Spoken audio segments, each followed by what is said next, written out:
that we are streaming on YouTube and also in the COP27 platform.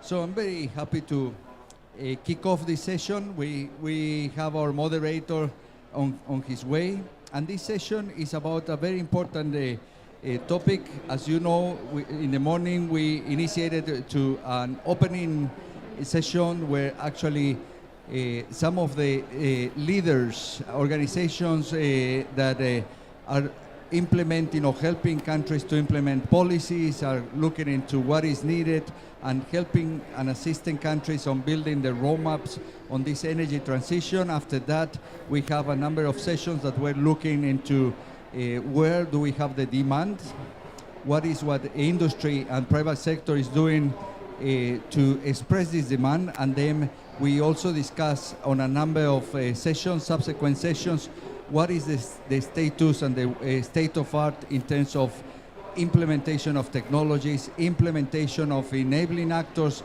that are looking into instruments like policy, innovative instruments, also in terms of finance. We have a lot of discussions around what is needed for innovating on finance.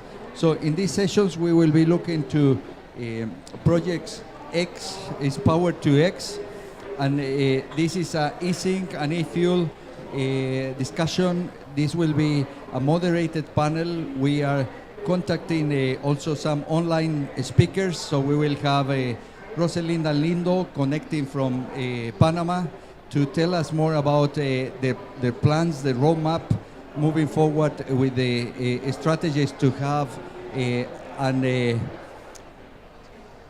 green hydrogen hub in Panama, given the perfect position of the Panama Canal and also the future demands for green hydrogen, particularly in the IMO sector that is already transitioning into renewable energies, particularly green hydrogen. For this session, we will be asking our colleague from FCA, Peter Schilling, will be moderating, and we would like to introduce Peter. Peter, if you can come and take it forward. You've been following the previous conversations and your wish list. I think this is a perfect match now to see what other key partners and countries are doing to address already some of the items that you have in your wish list. Thank you, and Peter, you have the floor. Thank you, Carlos. Thank you so much. Now, welcome to our online panelists. It's a pleasure having you.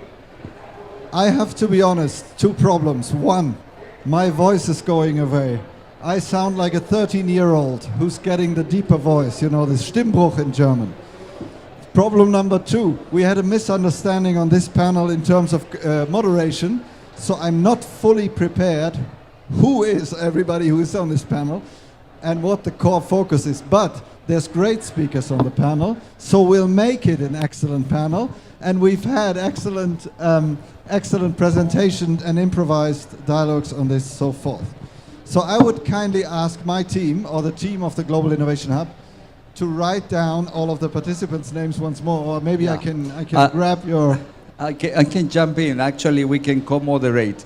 Maybe, and we are improvising with the moderation because we lost our moderator on his way, but we have a subsequent session. We don't want to leave to miss the momentum, but we'd like to welcome the participants. And as I was mentioning, Rosilena Lindo she's the Undersecretary of Energy of Panama, is connecting, is a good friend of the Global Innovation Hub. She's been participating in so many instances on our discussions on green hydrogen. We had the privilege to have her at the Climate Week back that was in August in Santo Domingo, and we were very excited to learn about what are the plans for Panama, as I was mentioning, to position Panama as one of the hubs and facilitate this supply and demand conversation from South America, for example, to address the increase in demand in Central America and the Caribbean, because countries like Trinidad and Tobago for example, are demanding green hydrogen to greener the ammonia sector, whereas Chile, Argentina, many other countries are looking into how to produce and expedite the production of green hydrogen. So Panama is perfectly located to facilitate this exchange. In addition to this, we have also Giardinetti Carlo. So Giardinetti Carlo is the sustainability lead. Is participating on behalf of Deloitte Consultancy AG, and Carlo is the one that will take us to the conversations on Power to X. So this is an important element on enabling the matchmaking, supply and demand. So we are very much looking forward to learn more about Project 2X. Carlos, thank you so much for being here.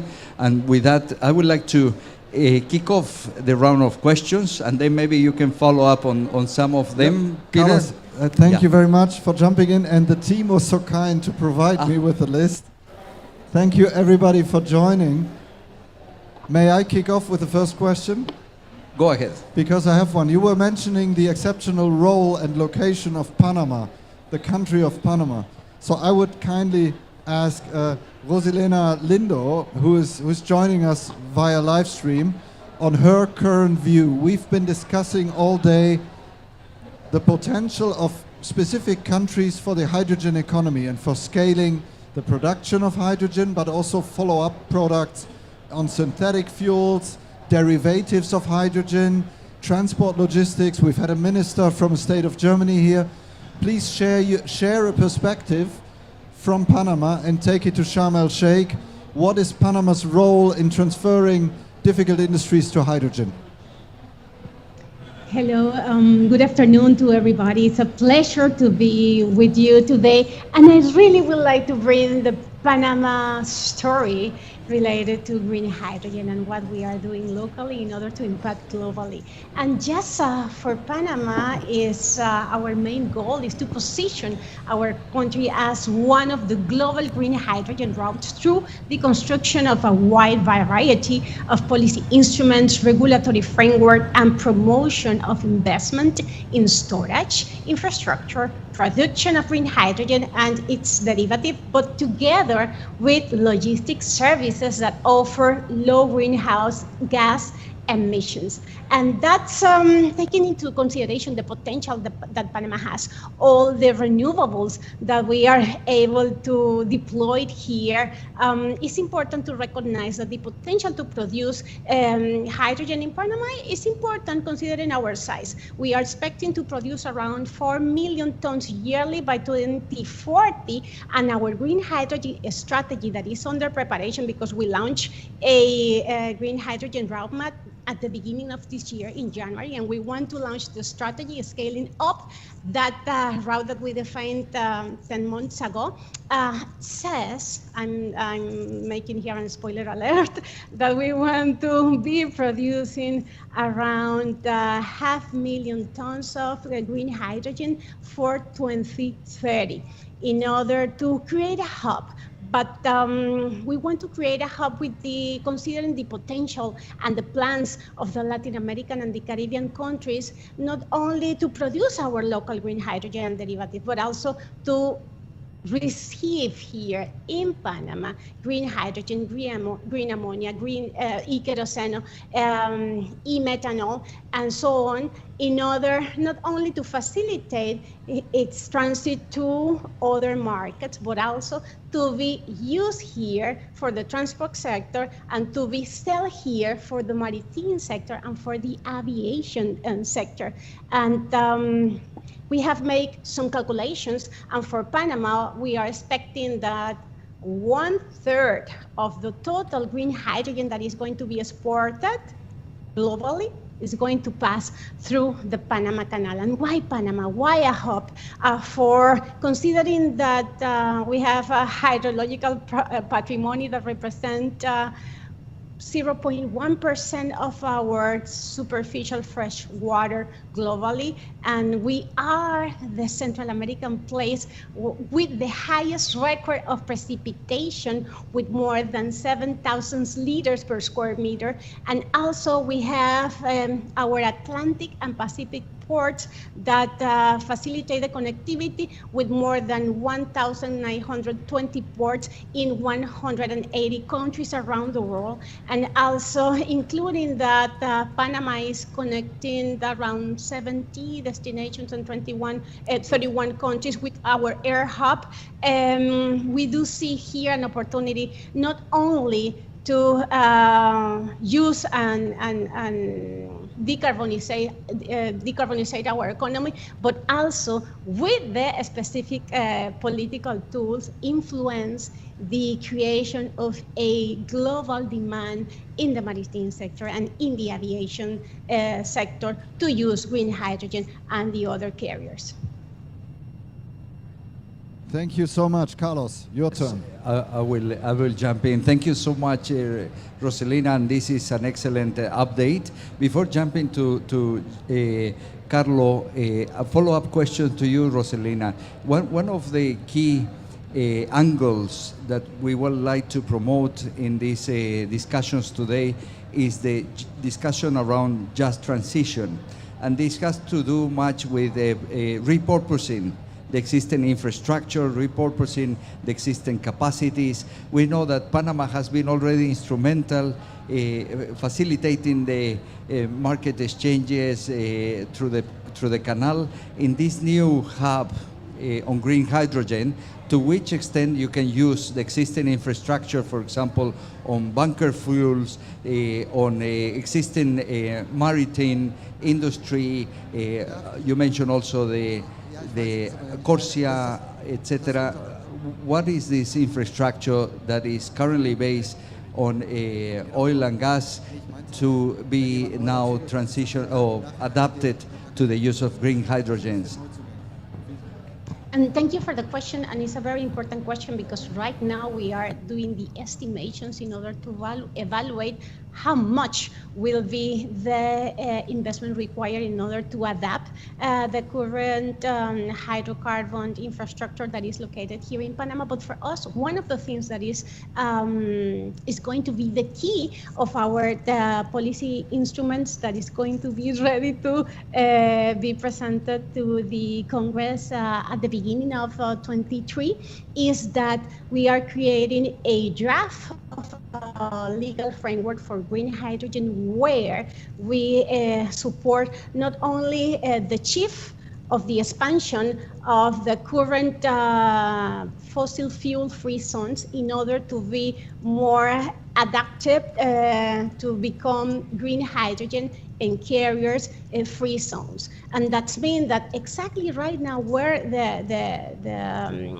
hydrocarbons are being stored and distributed are going to have also another additional incentive to start doing the process of adaptation. And right now I have to say that there are 6 projects that are under design that are taking that into consideration. And I'm so happy to say that the hydrocarbon sector in Panama has become one of our best allies in order to implement and explore the opportunities to develop and deploy the green hydrogen roadmap, and now they are being key part of the construction of the green hydrogen strategy that we are going to launch, and I don't want you to miss that in December this year. But it's important also to take into consideration that right now we are part of an alliance that was launched in Pittsburgh this year. We are working together with Canada, with Emirates, and also with Norway in order to facilitate the creation of clean hubs. We are expecting to have the first green hydrogen molecule produced in Panama from a company that is a mix between Panamanian company and a foreign company, but mainly looking forward to produce a sustainable aviation fuel, and one of the products will be also green hydrogen. We are working together right now with Siemens. We signed a memorandum of understanding in order to facilitate the increment of this industry in Panama. Yes.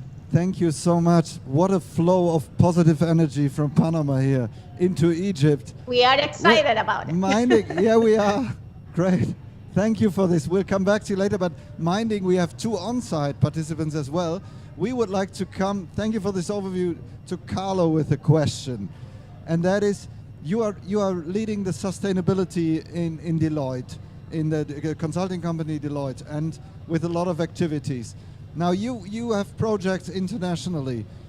Hearing what we just heard from Panama in that case, how do you see this transformation on hydrogen evolving in real life business projects as well? What's working well and what needs to be improved? How can we get quicker with the things and the planning that we just heard from Panama?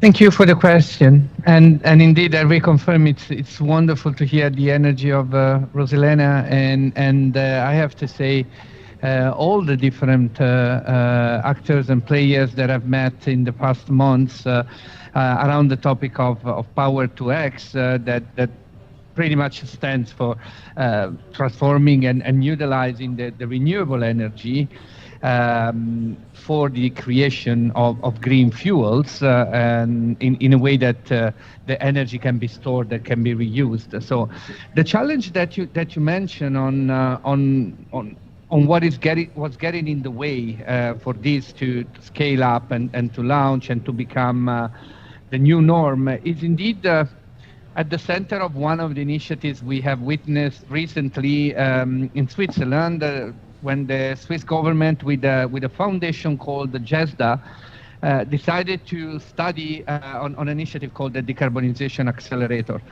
And the Decarbonization Accelerator started really with the question, can we change what has been in the past cycles of innovation that took almost 20 years? If we think of a solar panel, if we think of wind tower for energy, until they became the scaled solution that the world really needed, it took more than 20 years.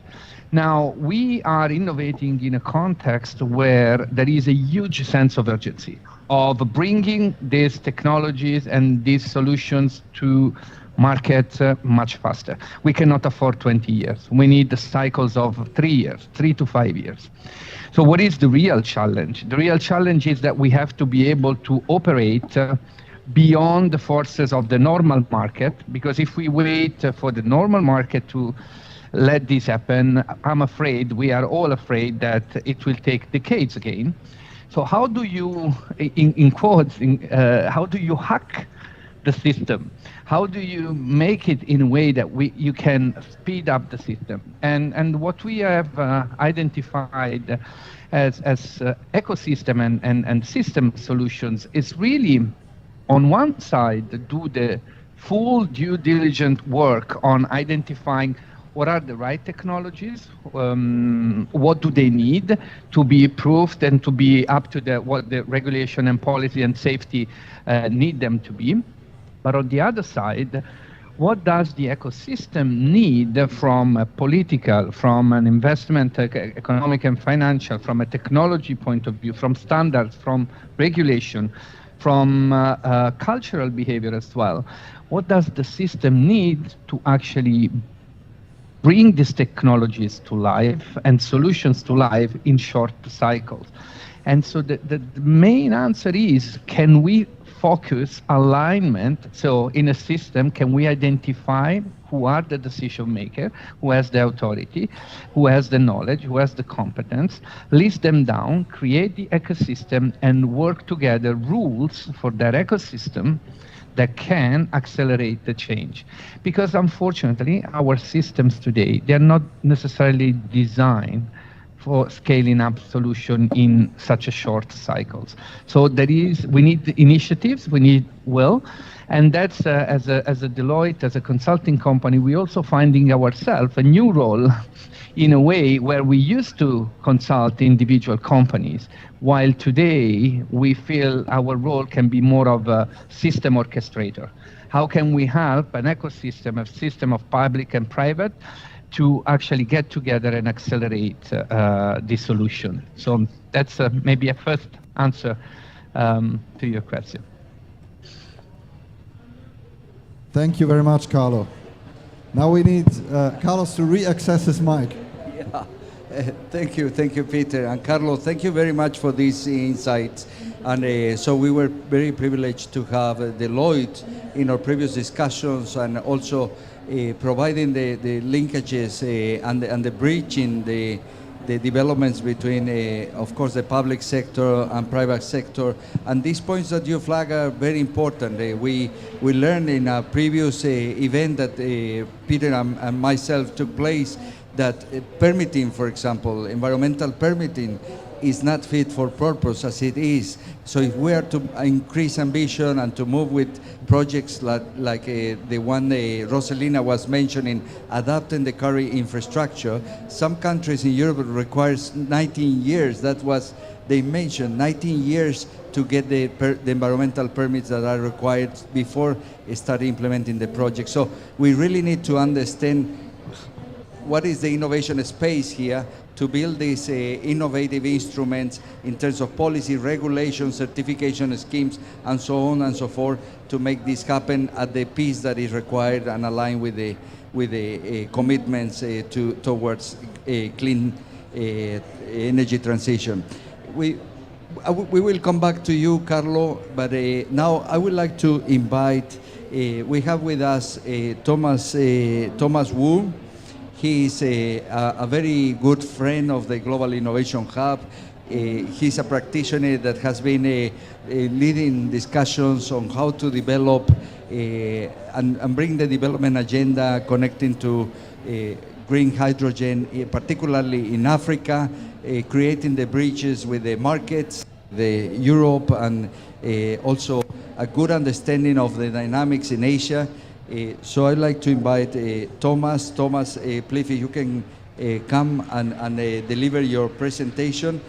Thomas is the chief executive and founder of DG&I, and maybe you can elaborate on also an overview of DG&I before you start your presentation. Thomas, it's a pleasure to have you here. Please welcome, and you have the floor. Thank you so much, Carlos, and it's a real pleasure to talk to you today here. And I actually want to start with African old saying, and I learned this actually last week from the Commissioner of the African Union in charge for energy, and she said, the African old saying says, if you want to go fast, go alone. If you want to go far, go together. And this is actually the spirit of DSE and DG&I. We started about 2.5 years ago, asking ourselves, how can we actually develop large-scale green hydrogen projects on the African continent?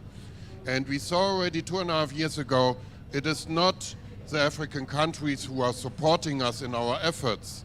It is a bottleneck to find the equipment and to find the technology which we need to develop large-scale projects.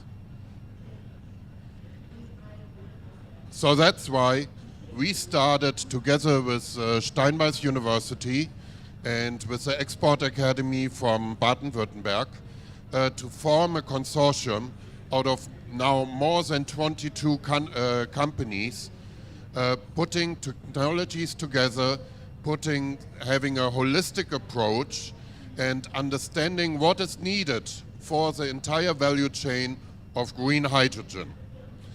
And we decided very fast we can only succeed in these key markets if we localize this equipment, and that was also the entry barrier and also our expectation from our partners in the consortium, we said to everybody, if you want to join our consortium, be ready to localize in Africa. So when we look at the world and we did a deep analysis, where do we want to produce hydrogen in the future, we identified there are only really 5 regions where you can industrialize green hydrogen on a very large scale in order to produce efficient and cost effective. Because this is also something what we learned here last week at the Global Innovation Hub with all the distinguished speakers.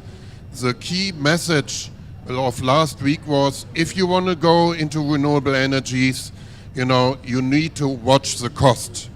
Cost is number 1. Number 2 is success leads to success. And this is actually what we are planning now from Namibia, to develop a successful localization and roll it out on the 5 locations which we identified are ideal to produce green hydrogen. As you can see, for us, Namibia will be the main hub, but followed by Mauritania, by Egypt, by South Oman and West Australia. These are the regions we identified for our large-scale green hydrogen projects. So why did we choose Namibia? First of all, because of the location. Second of all, it is a stable country. It is an environment where we feel comfortable. And I must say thank you to the Namibian government. They have been extremely supportive. And we are now signing on December 4th our final contracts, investing in Namibia about $2.5 billion in producing equipment for the green hydrogen. This is our localization plan, and I'm glad that also Bosch is present here today. Bosch is a key supplier of the consortium with their new stacks, and our plan is, and this is what we are now starting to implement, is that we localize the PV production in Namibia and the electrolyzer plant in Namibia with an annual capacity of 30 gigawatt. So 30 gigawatt, that means the continent, Africa, will have the largest electrolyzer production worldwide. We heard early this morning, the total production today in the world is 8 gigawatt, and we're going to start with 30 in Namibia in order to have the scale and to have the cost effectiveness for the green hydrogen market. At the same time, we localize in the region the entire value chain what is needed, from wind to direct air capturing to CSP to, as I said, all the necessary parts for solar, including tracker, inverter, glass production. So DSE concentrates basically on 4 major technologies, which is photovoltaic, it's thermosolar, it's electrolysis, and direct air capturing. When it comes to solar, we heard it all over COP, you know, that Africa was always complaining that the cost of solar panels are up to 7 times higher in Africa than anywhere else in the world. And this was one of the key reasons why we said we need to go the entire value chain. That means we are also going to produce polysilicon in Africa, we're going to produce the wafers, the ingots, the cells, and of course then the panels. So we go all the way in the value chain, and that will enable us, and here it's still 600, but according to our newest calculations, we will be able to install 1 kilowatt peak for less than $600 fully installed. Yeah, that is $200 less than in Europe today. Yeah, so we will be extremely competitive, and it will be the most competitive product at the end worldwide. Where we are particularly proud of is that the new solar panels which we are producing in Africa, we co-developed with the Fraunhofer Institute, and we will increase the efficiency to 25 to 26%. That means 20% more power output per panel. Yeah? This panel you will not find anywhere in the world. Our closest competitors from the US, from Canada, and from China, they are at the moment at 22, 22.5 at the highest. So here we will make a major step in terms of efficiency, and it will be only available in Africa. As I said, important is the entire value chain. With the help of the Namibian government, we were able to secure the silica mine in Namibia. So we literally go from the mine to the arc furnace, to the pellet silicon, to the solar models at the end. So the entire value chain will happen in Africa. What it means is that we are highest in the efficiency, but also in the temperature resistancy. Yeah. What I also want to mention, we now formed an alliance together with the largest Indian PV producer and the largest European PV producer, where we then supply the polysilicon from Namibia to the different markets. So it will be a real hub for the continent. What is key of our strategy? We are building more on concentrated solar than on wind. Concentrated solar has the advantage we can use thermal energy in almost all the single steps of the green hydrogen production. We can produce electrical power, we can desalinate the water with a thermal desalination process. We don't need reverse osmosis anymore. And we can use the remaining thermal energy to cool our electrolyzer through absorption cooling. So that has the advantage that we decrease the energy consumption overall in the process by almost 25% and makes it even more efficient and cost effective. What we also have now initiated, and I'm happy we got the green light today actually from the Namibian government, that we convert the first coal-fired power plant in Africa with our concentrated solar technology. Yeah, so we will be able to convert this within the next 6 months and replacing basically the coal boiler by introducing the steam through our concentrated solar panels. Okay. The other part is, as I mentioned, and this is the core of our corporation, is the electrolyzer. We built, as I said, the largest plant in Africa worldwide. We have our entire consortium working on it. We are very happy that Munich Re, as the world's largest reinsurance company, is involved in our process. So in the future, our performance will be guaranteed by Munich Re. And we have key European companies working all together on that new generation electrolyzer. And the new generation electrolyzer has one key difference. All our competitors are traditional engineering companies. Thanks to our partners, which are coming out of the automotive industry, we built literally our electrolyzer like a car. Highly efficient, fully automized. First time in the industry. Nobody has done it before, and we are here unmatched in terms of efficiency and automation.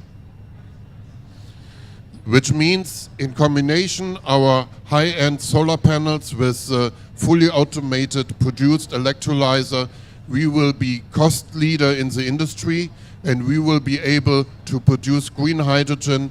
We still say it conservatively below $2.5. According to our business case for Namibia, we will be below $2 already today.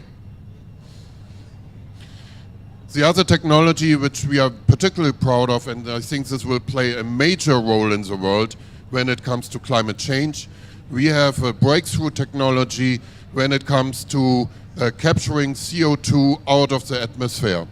Again, this technology is not only highly efficient, it is the only technology which is using an organic process, we don't use chemicals, we don't have waste after it. And here, with our partners, with the entire consortium working on that technology, we reach the magic line of being able to capture 1 ton of CO2 below $100. This is the line the US government envisions in 10 years. They just initiated an R&D project funding, for US companies in order to reach this goal. We reach it today, we will build it in Namibia. So I think one of the key success factors, as I said before, and I will go, because Carlos is waving now already, very quickly through this. The key challenge is always when you want to produce green hydrogen, where do you get the energy from? And I think this is one of the learnings from our activities in the industry. You have on the one hand side the engineering companies who are highly qualified in producing hydrogen, and then you have the renewable people, but they don't talk to each other and don't use the synergies between both aspects of producing green hydrogen. I will flip now a little bit faster through this, but this is at the end, what we have now patented as DJ and I, that we have a new process utilizing the heat, the thermal energy and the electrical energy in the entire process. And for example, in Namibia, we will produce methanol, actually not CH4, but it's the same aspect. We use the thermal energy 4 times in the entire process, which reduces the overall electrical industry, electrical energy consumption by almost 25%, which again is a huge advantage producing efficiently green hydrogen for the future. I must say clearly it was a fantastic 10 days so far here on COP. I wanted explicitly thank to the Innovation Hub. We had fantastic talks here, and I gave an interview over the weekend to the German TV, and they were always asking, what's about the negotiations and so on. I can only say what is happening here on the sidelines is what giving me hope. Yeah, the private industry is moving along, the big players are moving along, and I think if we strengthen our cooperation, we will make it and save this planet. Thank you so much.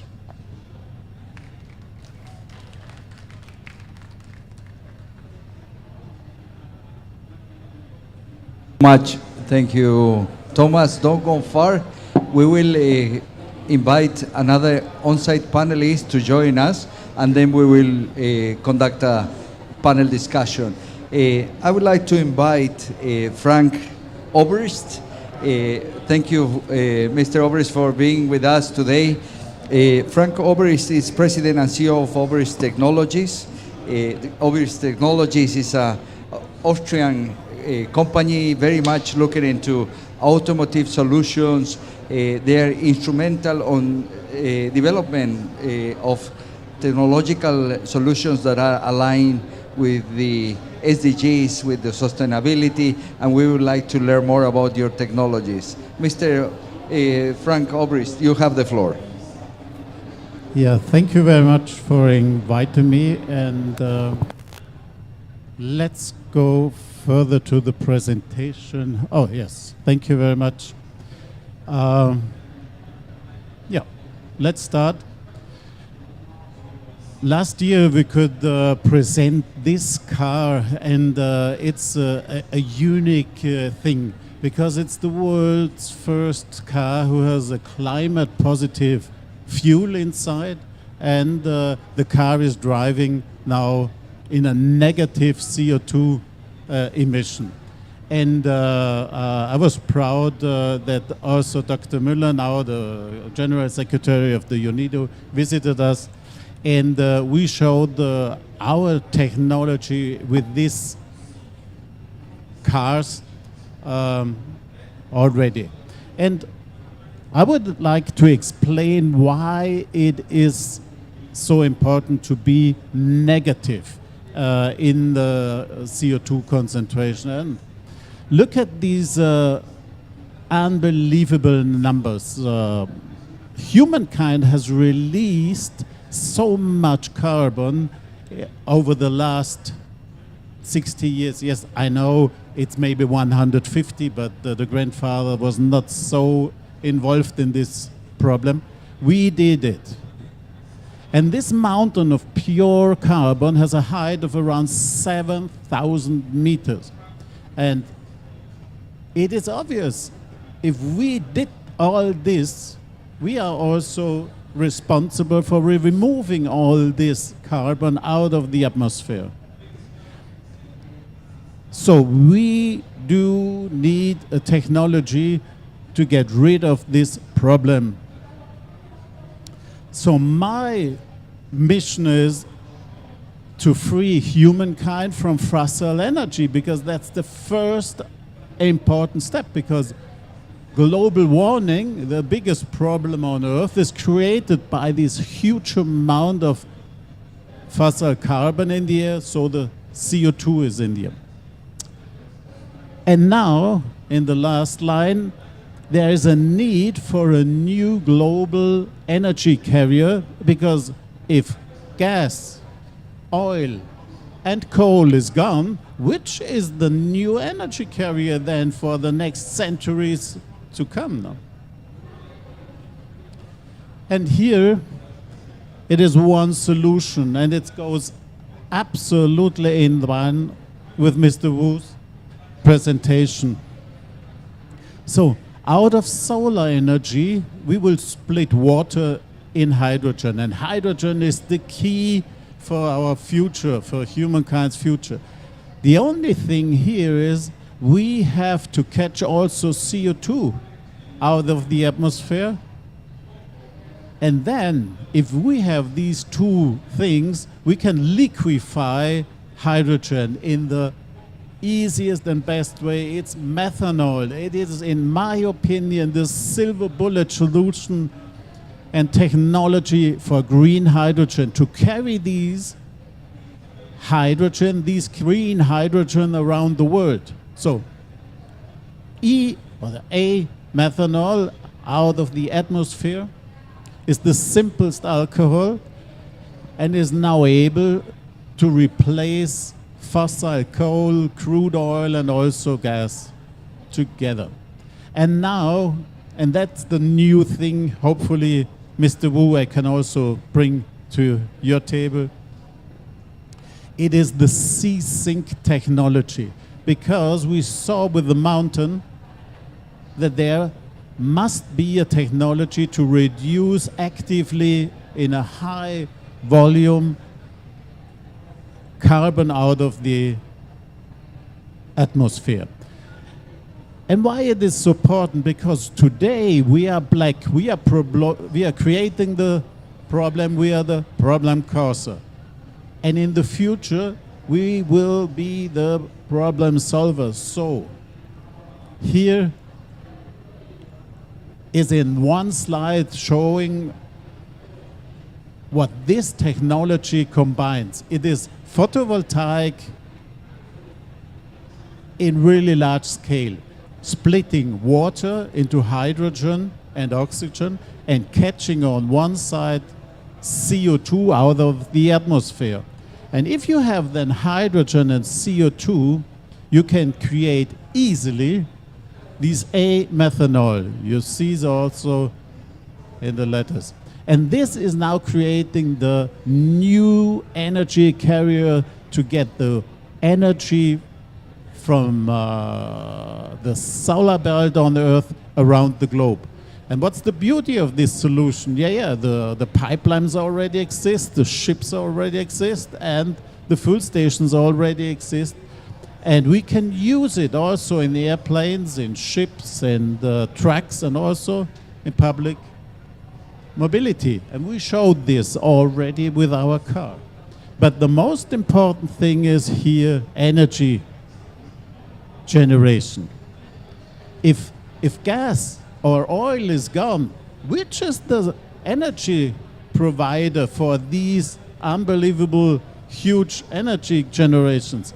I will tell you, it is this methanol in any case, and then you can run these power plants even 20 and 50 years more.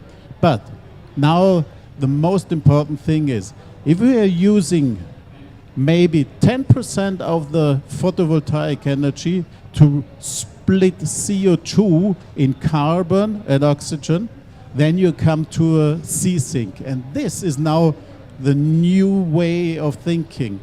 By using this path, we are creating the world's first CO2 negative energy carrier. And that's the power of the future. So you see here again, it's only hydrogen and CO2, creating the A methanol, as a global energy carrier, and storing by the sea-sink technology A carbon in the end under the Earth's surface. We digged it out, all these carbon, burned it, and now it's in the air, in the atmosphere. And we have to bring this stuff back under the Earth's surface. That's the sea-sink technology. And why it is so important? Look at these numbers. These are produced by ourselves. The black line is going up, dashed line even further if we are doing nothing. But discussing CO2 neutrality means we are locked on the highest level here. And there must be a technology to reduce this. So we are in front of the sea-sink age, the most important age for humankind. I'm already happy to announce that we have the patents and the technology already in our hands. We, using mature and existing technologies, we are backed and supported by world-leading scientists, and also we get some technology support also for governments. And thank you very much again for the UNIDO to support us in this way. This is the huge IP pool, and if you are interested in, let's sit together. So, to be clear, the e-methanol is now the energy carrier, and you can choose by the ratio 90 to 10 or 70 to 30 what is coming out of the plant in e-methanol or in carbon. And I think this is a huge, impressive picture that this is first time in history possible for humankind. And why we are doing this? Look over the last 800,000 years, you see there is not even a big increase like we are done in the last 60 years. And we have to find a technology in the next 60 years to get rid of this. So thank you very much for inviting. And the last slide is we are already signed a letter of intent for the United Arabian Emirates that in the year of 2030 there should be 100 square kilometer large plant in there. Thank you very much. Thank you so much, Mr. Frank Obrist. A big round of applause. Thank you very much. We are very inspired by these developments. I lost already one moderator. I hope I didn't lose my co-moderator, but maybe if I can. My co-moderator is coming. So this next round, I would like to invite Mr. Frank Obrist to join the panel. We will continue with a moderated panel. I think it's a very good, interesting opportunity for you, Peter, to continue with your wish list exercise, and we can connect with maybe our participants remotely. And one participant still missing. Thank you so much. Now look. So yeah, thank you all. Thank you to our virtual participants for hanging in there and waiting for this discussion. I need to do a quick. I'll stay standing here, okay, so I can see the virtual participants better. Now, quick disclaimer from our side. This is not an FCA-run session. We were responsible until the previous one, but I'm happy to jump in, and we will also not go deep into technologies now, into the sort of proposals or the things you have shown, since we would like to discuss how we can drive the hydrogen economy faster. Looping in Carlo once more.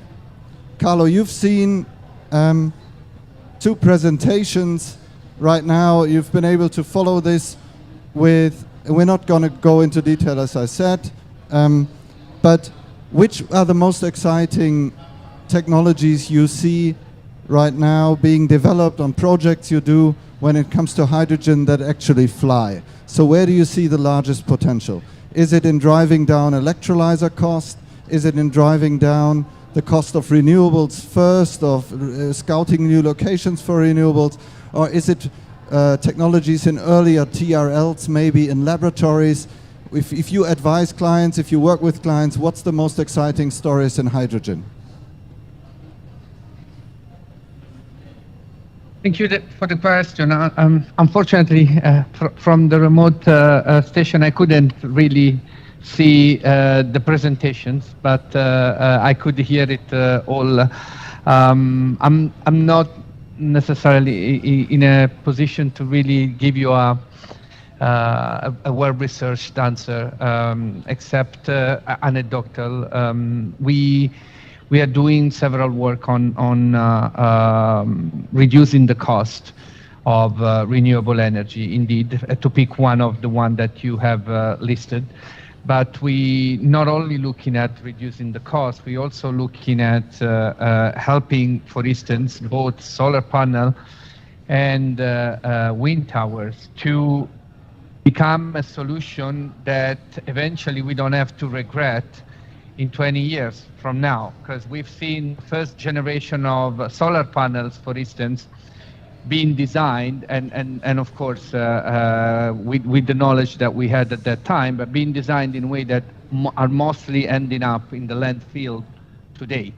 So there is indeed a topic on driving cost efficiency, but there is also a topic with all the knowledge we have today in making sure that these solutions for cheaper renewable energy are also sustainable in the long term, embracing principles of the circular economy, so that we know that materials that are used will be later on possible to be disassembled and reused, the life can be extended. And we need to get it as right as we can, again, with all the constraints that we have in terms of speeding this to market. Thank you so much. And over to Rosilena, to Panama. What is the most exciting technology development we can actually scale? So I'm not talking about, some future projections or fancy stories, but what would really work in driving hydrogen? I guess I'm going to shift a little bit your question, because I'm sure that technology for green hydrogen and the other derivatives is going to achieve a point where the prices are going to be suitable for the final user, and also the initial investment that is required is going to have and find the support in the different financial organizations and institutions. But what I do think, I strongly believe that is needing innovation is in energy geopolitics. Right now, we have all the time have been focusing on what is the level of innovation and development that we need for technology, for finance, for organizations, but we never talk about shifting the way of approaching the collaboration and the integration that we need, not only regional, but also globally. And from my point of view, I think one lovely story that we heard today, not only from Carlo, but the other colleagues in the panel, is that everyone that is working on green hydrogen is not only thinking about what I can do for my country, what I can do for my private sector. We are thinking and strongly creating alliances that are going to develop that. But we have to go beyond the partners. We have to go beyond the supply chain, and we have to bring that also into the policy makers arena and the country national governments, in order to assure that we are humble enough to put our vulnerabilities in front of the rest, in order to assure that we use the competitive advantages that have the other countries, the other producers, to make this green hydrogen market to grow in a healthy and sustainable way. And I also have to say that for me it's very important to acknowledge that the green hydrogen market, the green hydrogen arena, is being built in equality. If you look and if you evaluate the different persons that are working around that supply chain, you can see that there is a higher level of women participation in all the parts of the chain, but we have to do more. Thank you. Carlos, question from your side. Thank you so much. A follow-up question to you, Rosilena. I see the delegation from Panama here in the room, some known faces also from the negotiations. So, Rosilena, to which extent these developments in terms of green hydrogen at a country level and your roadmaps and these ambitious announcements, to which extent these are reflected in the NDC processes, in the long-term strategies, how these instruments can help materializing these plans? Also, before answering your question, I want you to know that the 95% of the total emission reductions that are written in our last NDC are going to be coming from the energy sector, and mainly achieved by the implementation of the National Energy Transition Agenda. And right now that we are this close to finalize our green hydrogen strategy, we have seen that the big chunk of emissions that we were lacking of while we did the previous calculation on our last NDC is going to be reduced by the green hydrogen use in fuel cells in the heavy-duty vehicles. So right now, after we finalize the number, we are going to discuss with the Ministry of Environment and explore how we are going to enhance our ambition, but with the clear and concrete numbers on the table. Thank you very much. Thomas, may I ask you a question? You're collaborating with governments in Northern Africa, amongst others, or you're talking to them. We just had the interesting discussion with Mauritania today. Leaving aside the technologies and the very ambitious targets you have mentioned per technology, but the intergovernmental or the cross-border collaboration in order to form a strong alliance to drive the development within Africa. What's the chances for that? What's your private opinion on that? I think the chances are extremely well. Next to our hydrogen activities, DGNI is also active in other fields in Africa, and we are also advisors to UNICA, United Nations Economic Commission for Africa. So we are advising a lot of Africans, governments, and supporting multilateral projects within the continent. Yeah, we are involved in cross-border special economic zones for smart farming. We are having a battery initiative in the DRC and so on. So what I can see, and I had the privilege to be invited by the African Union meeting last week here in COP, Africa really wants to move on. And what Africa does not want, and this is also, we have to realize this as producer, they just want to have a pure export of hydrogen to Europe. They want to have added value in their countries. That means projects like we develop now, where we produce hopefully in the near future green steel. This is actually what the continent wants. Our localization program, what we are starting now for Southern Africa, this is a complete benchmark for the African Union. Yeah? And I think we see now the young leaders in Africa, and it is encouraging for the industry, working with them together and developing this added value on the continent. And therefore, we also investing now in a Pan-African university, which we do together, and we just spoke today actually with the Minister of Energy from Egypt, who endorsed that as well, that Egypt, Mauritania and Namibia as the three major hubs for green hydrogen form this Pan-African university to train in the future green hydrogen engineers.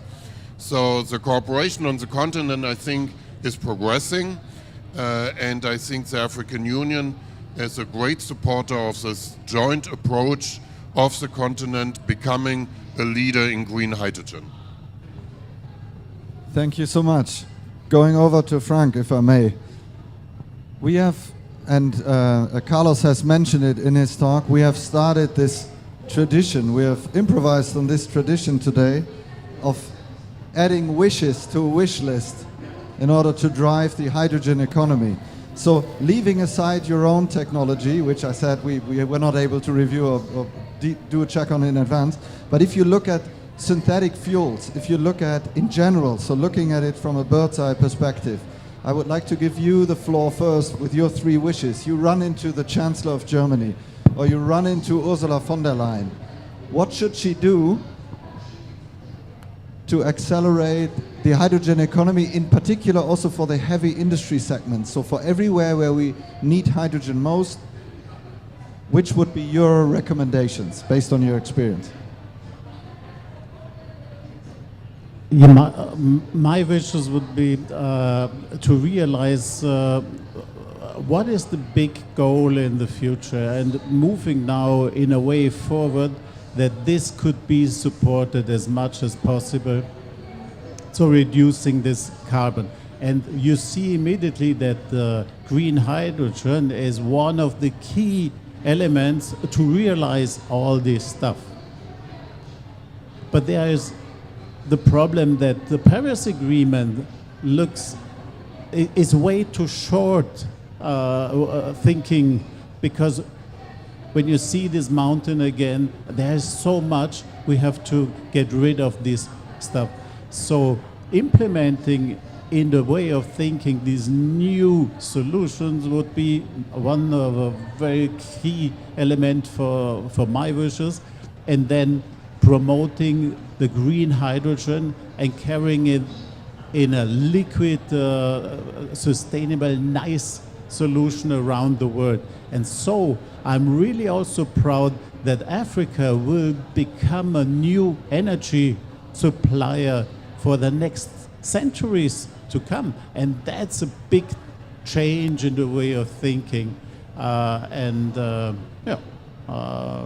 supporting this progress on each so that level. would be one of the wishes, like supporting, furthering this collaboration and this involving effort. Okay, over to Carlo next. Carlo, three wishes or one wish, depending on how many you have.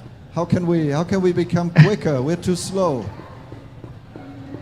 Yes, my wish is, as much as I recognize, and I want to say this very clear, that some continents that didn't have the same economic chances in the past deserve the full support and economic. I mean, they don't need anybody. They can. Africa, they will succeed. Panama will succeed with this. I am 100% sure. And my wish is competition-driven progress will not take us there.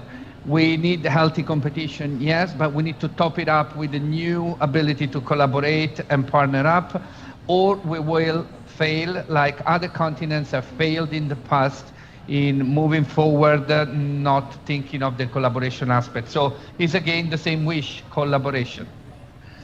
Thank you very much. Noted. Over to Panama.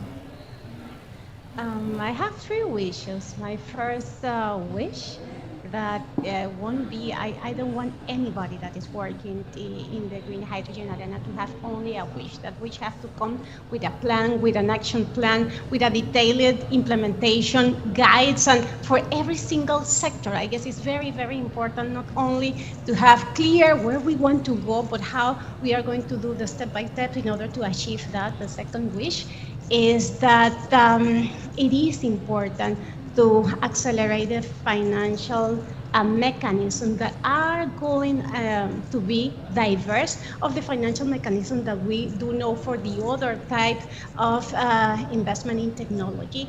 And that's why it's very, very important to have an open mind and an open wallet in order to assure that we are going to have the investment needed at least for the next 7 years to have this point of acceleration that the country and the world is needing. And also the other wish that Panama is preparing to have as a plan, as a global proposal, is that yes, alliance is very important and cooperation is very important. As you see, all the different regions in the world have different national alliance or regional alliance, but we have to go beyond that.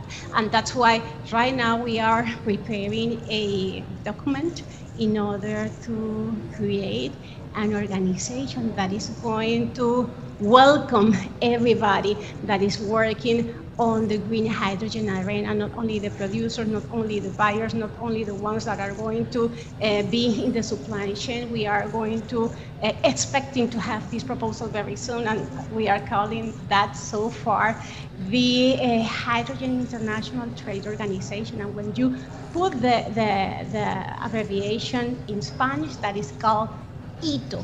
We want to have a place where we can discuss not only about how to accelerate, but also we have to discuss about prices. We have to discuss very openly how to support each other to really achieve the decarbonization that our current and future generations are deserving. Thank you. That was almost the whole list of wishes. Carlos, you take over, and maybe you want to give Thomas also the chance. Thomas, can you wrap it up in 3 words, maybe, because we're running out of time? So my key wish is that we in Europe, and particularly in Germany, stop subsidizing inefficient technologies.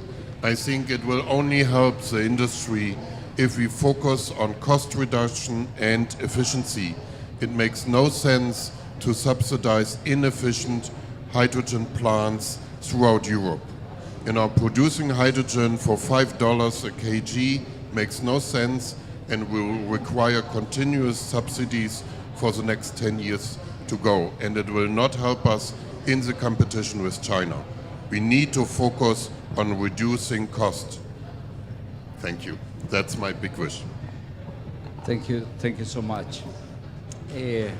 So with this, I think we can conclude maybe in 1 minute, some final remarks from your side, Peter. A summary of what you hear today. Well, I just hear we will have a concluding session at 5:30. For this session. For this session, okay. Interesting approaches, very ambitious targets, things I've never heard or seen before, but way to go for everybody, way to go for the innovators. Yeah, it was a completely different session.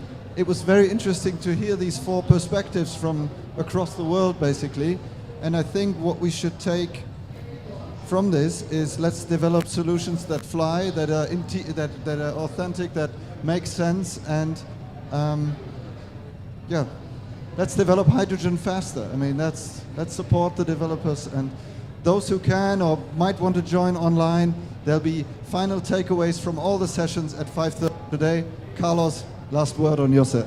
Thank you so much. In 1 minute, I think this was a fascinating panel because we have so many different angles and perspective and needs. It was brilliant to see what are the country demands, where are they, and they are really putting a lot of energy and vision into this energy transition. We also have the enablers, how they are connecting the private and the public sectors, but also the practitioners and the technology solutions providers in the room, all talking together. And I love the last round of wish list collection. It's about collaboration. It's about creating the enabling environment that, for example, look into the issues of subsidies. That is very crucial to enable the transition towards green hydrogen energy and renewable energies as a whole. We are coming out from sessions on finance, for example, with red lights that the direction of subsidies is still in the wrong direction. It's still not fully aligned with the Paris Agreement. So policy, the financial instruments and alternative leadership is much needed. And we are looking forward to bring all these actors and have this wish list implemented in a form of initiative, in form of projects and activities towards COP28. I want to say many thanks to the panelists. Thank you for your flexibility. We know that sometimes with the negotiations happening in parallel, we have to be a bit flexible and accommodating. And for that, I also would like to thank our partner, FCA, for jumping in unannounced and at short notice. But this was very interesting. And thank you so much, everyone. Thank you My all. last ask is we will have a quick picture of the panel. This is a tradition over the 88 sessions that we have planned for this week. So we will I would like to invite the speakers to come in front, and to the remote participants to stay connected. We will have the picture right now before we move to the closing. You're doing a selfie? Let's do it.